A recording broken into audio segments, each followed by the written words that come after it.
Have you ever been asked where you are from, like your face is really wrong? Well, pull up a chair, 'cause sure life's unfair, but here you really belong. It's the WAYFO, Where you from originally? show.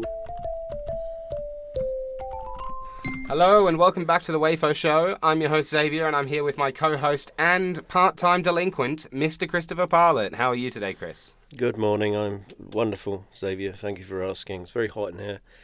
Not feeling up to much, but you know. Well, if that isn't a good start, I don't know what is. So, Chris, do tell me, where are you from originally?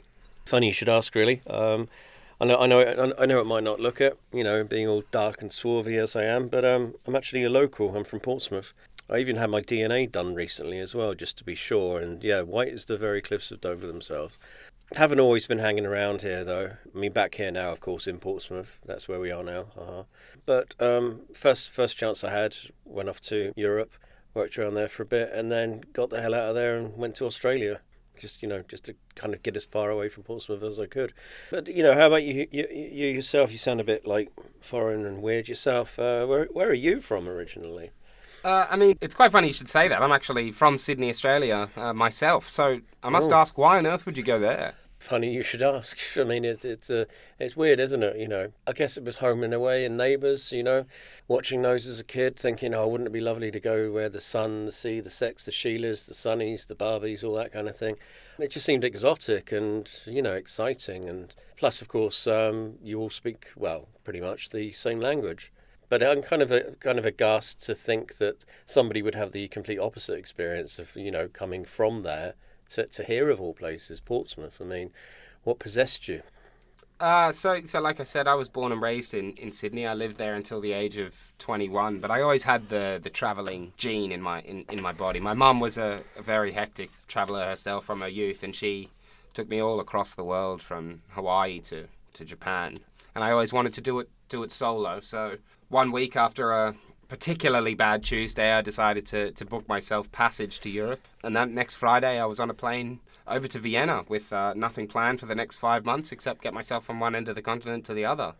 And I enjoyed the independence, really. It was like nothing I'd ever really experienced. So a couple of months in, I decided to take a chance on myself and use my UK passport and go live in England for a little bit. Okay, so you've got a dual citizenship. Okay. Yeah, I have dual citizenship. I mean, I've always been fascinated by England, the history and the football as well. And because of the cultural similarities, I thought it would be relatively easy to settle in. Despite what Australians would tell you, we are very much alike. And I think that's gone quite a bit of the way to easing my start into life here.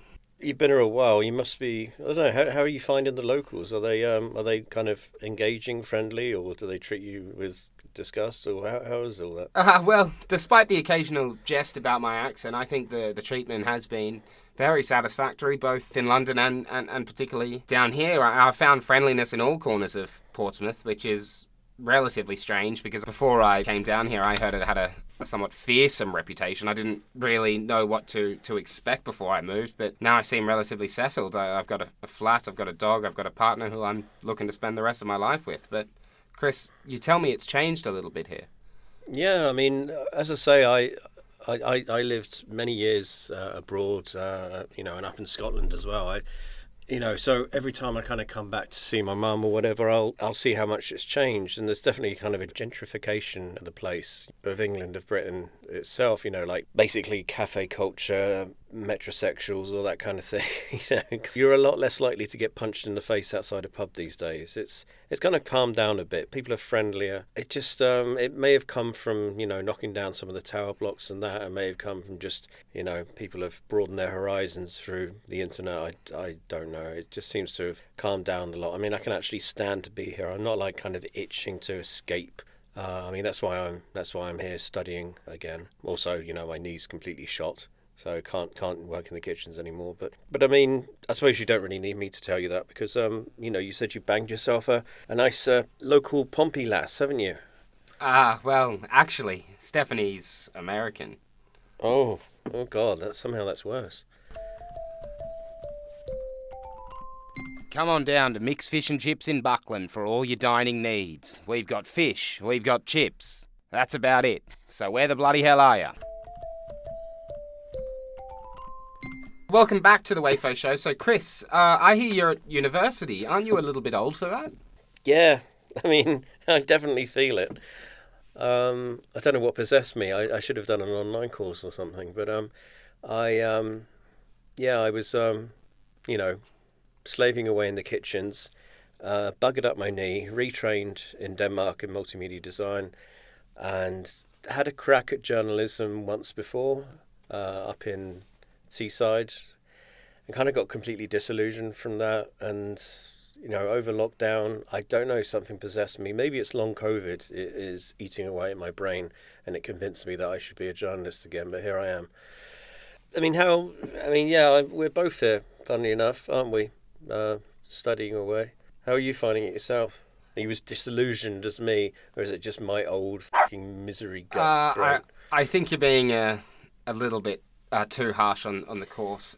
So you asked why I've decided to do this. I mean, I've always had an immense interest in both literature and public affairs, but after finishing high school, I had no idea what I wanted to do with my life, and fearing wasted time and money in studying a year in a course that I had minimal interest in, I decided it was the best thing for me to join the workforce, and considering my skill set, the natural place for me was the civil service. I've been doing that Fascinating. For nearly 7 years now, across a few different roles, both economics and mostly legal, which is where I work at the moment. But this has given me sort of an insight, I guess, into how political power operates, and a in-depth, if I may say so myself, understanding of the bureaucratic machine. But each day I found myself less and less interested in the decisions themselves, but more so how the decisions were made. I wanted to write about it, so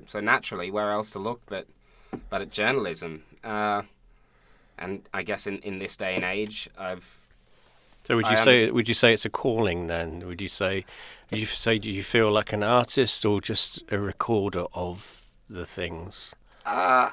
It's an interesting point you raise, Chris. I mean, I've never seen myself as an artist, more of a conveyor of truth, if you will. And I think that's one of the reasons while I'm here. I think the media and journalists still have an important role to play in holding power to account, despite the way that the world's working at the moment.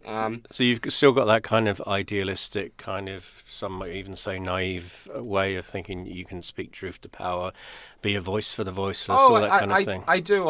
And I mean, I still firmly believe in the idea of giving everyone their opportunity to tell their story. And I suppose we're better to do it than as a journalist. And I guess that brings us to the point of this podcast.